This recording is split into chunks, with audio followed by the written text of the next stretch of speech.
大家好，欢迎收看爱上电子。使用触摸按键控制的电器比较方便，而且触摸按键不容易损坏，不像我们的微动开关，按着按着它就接触不良了。那么我们看一下这块板使用的触摸芯片，它有12个输入按键。我们看它的体积不大，只有20个引脚。这个芯片它具有抗干扰能力强的特点，它在有水滴的情况下不受影响。它的型号是 FTC359，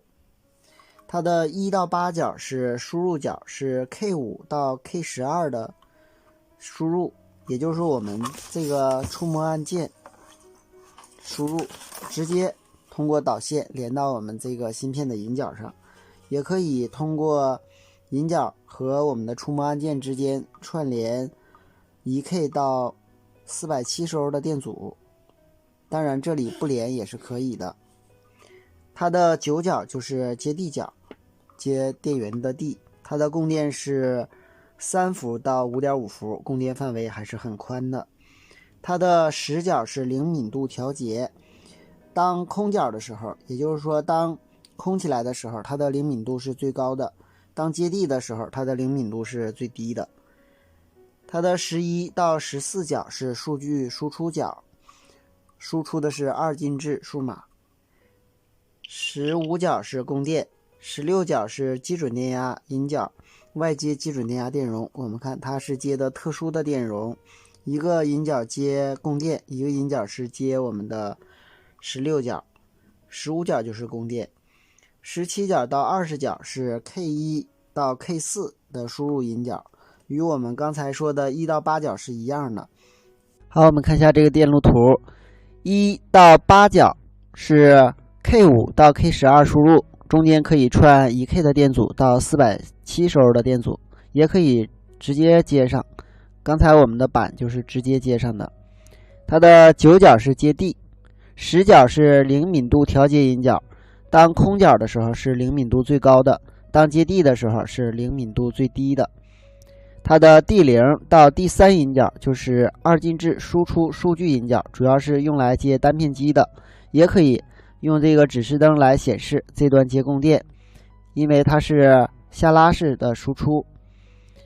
这个供电也要接5伏。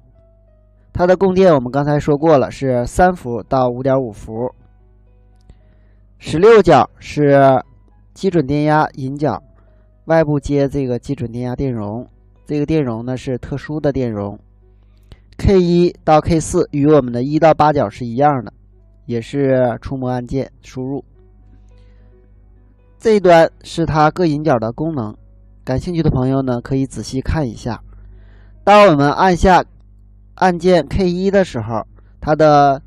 D0 到 D3， 也就是这3个引脚输出呢是4个0，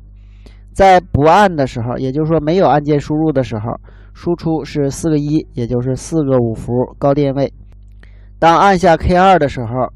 D0 输出高电位，当按下 K3 的时候， D1 输出高电位，其余为低电位。当按下 K4 的时候， D0 和 D1 为高电位，其余为低电位。当然如果用2进制数码来看，这就是0、1、2、3、4、5、6、7、8、9、10，也就是我们16进制中的 A、B、C、D、E、F。我们按下不同的按键，这4个数据口就输出不同的高低电位，然后用单片机进行检测，就能够识别我们按下了哪一个按键，就可以用单片机实现相应的功能。好，今天咱们就到这里，谢谢大家，再见。